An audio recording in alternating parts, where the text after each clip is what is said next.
Popsi, Sweetula, the tale of a wild pup and a gentle friend. Sweetula was a little dog with a big personality. She was all bounce, bark, and mischief. If there was a shoe, she chewed it. If there was a squirrel, she chased it. Rules? She didn't follow them. Commands? She treated them like suggestions. Sit, someone would say.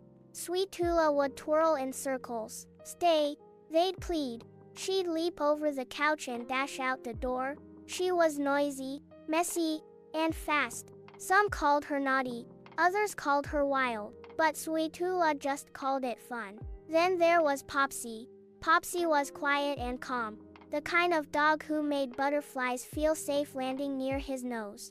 He didn't bark much. He didn't run unless there was a reason. He liked soft blankets, shady trees, and watching the world go by. Popsi and Sweetula couldn't have been more different, but they were the best of friends.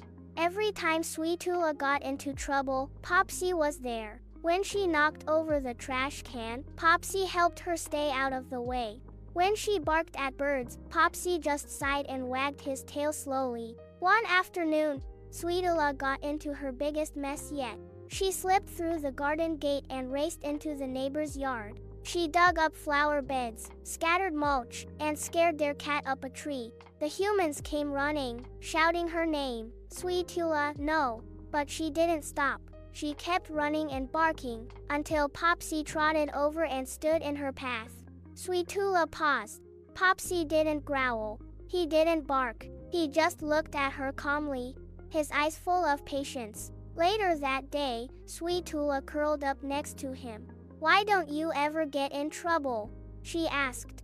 Popsi blinked slowly. "Because I listen. I watch. I think before I act. But running is fun," Sweetula said, confused. "It can be," Popsi replied, "but so is making people happy. So is being trusted." Sweetula thought about that all night. The next day, something small changed. When someone said, "Sit," Sweetula sat just for a second. When they said, "Stay," she tried. She didn't chew the shoes that morning. She let the cat nap in peace. And when Popsi curled up under their favorite tree, Sweetula lay quietly beside him. Day by day, Sweetula got better. Not perfect, but better. People noticed. They smiled more when she came near. They scratched behind her ears and called her Sweet Sweetula. She liked the sound of that. Popsi never took credit. He just wagged his tail and watched her with soft eyes. He hadn't scolded her.